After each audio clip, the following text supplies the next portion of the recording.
ecclesiastical art, the dove was a symbol of the Holy Spirit. The pigeons grew to fill another role. Man learned they could carry messages home. This instinct made the birds essential to civilizations as early as 5,000 years before the birth of Christ. Noah's dove flew over the horizon to find land. Ancient Egyptians developed special paper to permit the birds to carry more information. Athletes in the first Olympics carried pigeons from their villages to the games.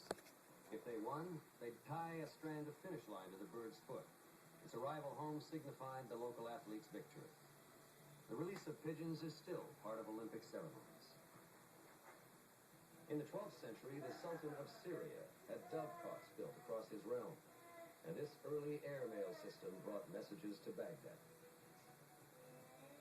After thousands of years of selective breeding, pigeon keepers have developed many different types of pigeons.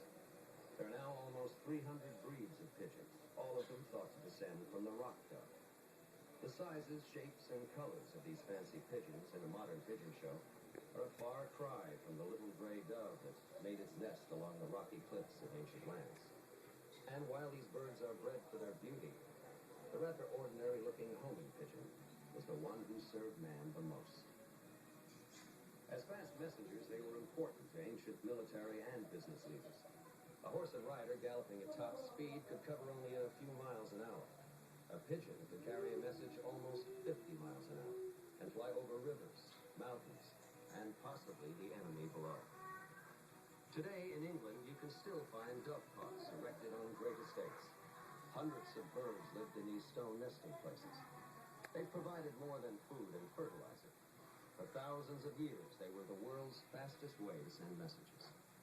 In the business centers of London and Antwerp, it was common for bankers and traders to maintain their homing pigeons, used to deliver secret messages from distant cities. One of the first was the great financier Nathan Rothschild, whose intelligence network included well-trained homing pigeons. In 1815, a Rothschild pigeon flew home to London, carrying the startling news that Napoleon's Grand Army had been crushed at Waterloo. Information like this, arriving by pigeon many hours and even days before it was known to others, was invaluable. Combined with the Rothschild family's astuteness in finance, it helped them create one of the greatest financial institutions in Europe. During the siege of Paris in 1871, Prussian troops surrounded the city. Homing pigeons were carried in hot air balloons past enemy lines. Then, using microdot photography to record hundreds of messages on a tiny piece of film, letters from as far away as London were carried back into Paris by the birds.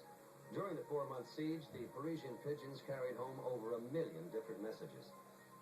By the late 1800s, pigeons were often used for fast communication. Birds delivered stock prices from one city to another. A key part of the early Reuters news agency used them to carry news. Government-run pigeon posts became common in many parts of the world. The birds racing today are the descendants of these messengers. For when business could send messages faster with a new invention called the telegraph, the pigeon couriers became obsolete. But the sport of pigeon racing was already being developed. A race begins when the birds are released from a distant point. This is the starting gate. These releases are from standard locations and named for the nearest town. The birds race home. The distances from the release point to each pigeon loft are calculated by special surveyors. They compute the flying distance down to the thousandth of a mile or kilometer. By the turn of the century, special clocks have been developed to time the bird's arrival. Before the race, a numbered rubber band called a countermark is placed on each pigeon's foot.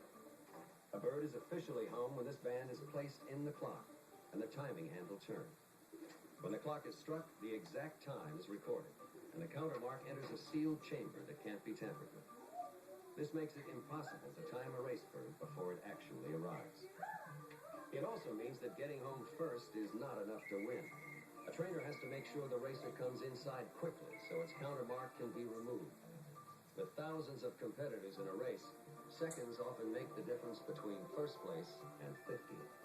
The equation is simple mathematics. Distance divided by time equals speed. With an exact flight distance and flying time, the bird's average flying speed can be very precisely calculated. Because competition is so keen, this speed is